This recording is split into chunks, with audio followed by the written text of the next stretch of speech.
আসসালামু আলাইকুম সম্মানিত দর্শক, আশা করি সবাই ভালো আছেন। দেশে এবং প্রবাসে যে যেখান থেকে দেখছেন সকলের সুস্বাস্থ্য কামনা করে আজকের পর্বটি শুরু করছি। আপনার দলিল আছে কিন্তু আপনার বিএস বা বিআরএস রেকর্ডটি হয়ে গিয়েছে অন্যের নামে, তাহলে আপনার দলিলটি টিকবে কিনা বা আপনার জমি আপনি পাবেন কিনা। প্রিয় দর্শক, যখন আপনি জমিটি ক্রয় করেছেন, জমিটি ক্রয় করার পর হয়তোবা আপনি দেশের বাইরে ছিলেন কিংবা কোনো কারণে বিএস রেকর্ডের সময় উপস্থিত থাকতে পারেননি। যখন রেকর্ড আসছে তখন রেকর্ড কর্তৃপক্ষ আপনার তথ্য না পেয়ে আগে আপনি যার কাছ থেকে জমিটি ক্রয় করেছেন তার নামে পুনরায় রেকর্ড করে দিয়েছে অথবা অন্য কোনো ব্যক্তির নামে রেকর্ড করে দিয়েছে। তাহলে আপনি জমিটি পাবেন কিনা বা আপনার দলিলটি টিকবে কিনা। এখন আমরা জানবো দলিল সম্পর্কে। দলিল হলো সম্পত্তির মালিকানা প্রমাণের জন্য একটি গুরুত্বপূর্ণ ডকুমেন্টস। আপনি যে জমিটি কিনেছেন বা ক্রয় করেছেন তা অবশ্যই সাব রেজিস্ট্রার দ্বারা রেজিস্ট্রিকৃত হতে হবে। আপনি যে জমির মালিক তা প্রমাণ করতে হবে অবশ্যই আপনাকে দলিলের মাধ্যমে। এখন আমরা জানবো খতিয়ান সম্পর্কে। খতিয়ান কি? খতিয়ান হলো জমির মালিকানা প্রমাণের জন্য জরিপ বিভাগ কর্তৃক সরেজমিনে আপনার জমিতে গিয়ে জমির মালিকানার বিবরণ ও নকশা তৈরি করে যে রেকর্ড প্রকাশ করে তাকেই মূলত খতিয়ান বলা হয়। খতিয়ান হলো সরকারের দলিল। এই দলিলের মাধ্যমেই সরকার নিশ্চিত হয় জমি কার কাছে আছে, জমির প্রকৃতি কি, এবং এর মাধ্যমে সরকার খাজনা গ্রহণ করে থাকে। বাংলাদেশে এ পর্যন্ত 4 প্রকারের খতিয়ান হয়েছে।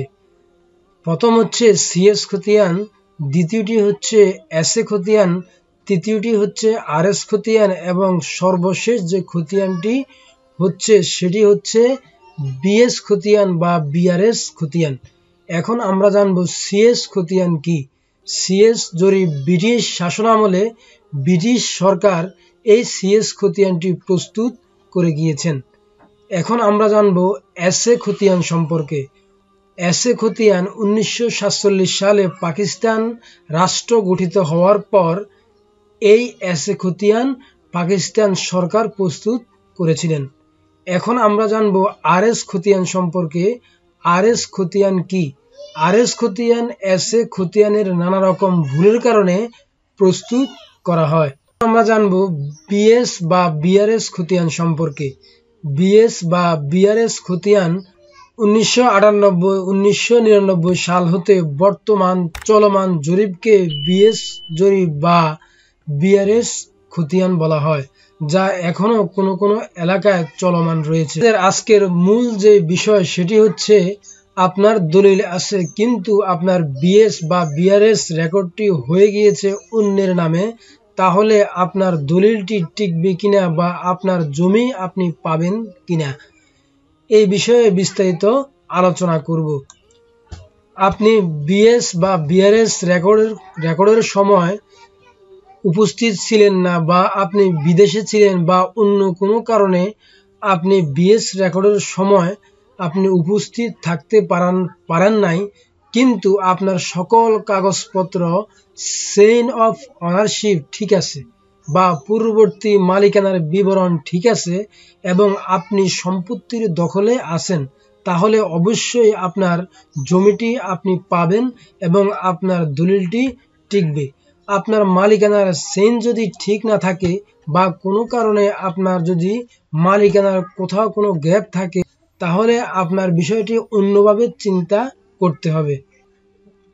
কিন্তু আপনার সকল কাগজপত্র বা পূর্ববর্তী মালিকানার বিবরণ ঠিক থাকলে আপনার জমিটি বা আপনার দলিলটি আপনি অবশ্যই পেতে পারেন।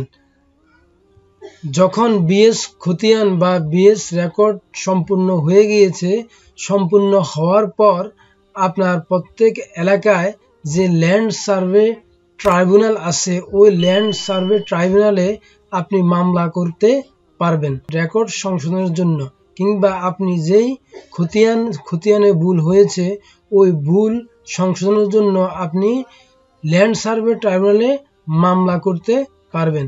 কিন্তু যদি ল্যান্ড সার্ভে ট্রাইব্যুনালে মামলার করার সময় অতিবাহিত হয়ে যায় বা শেষ হয়ে যায় তাহলে আপনি কি করবেন?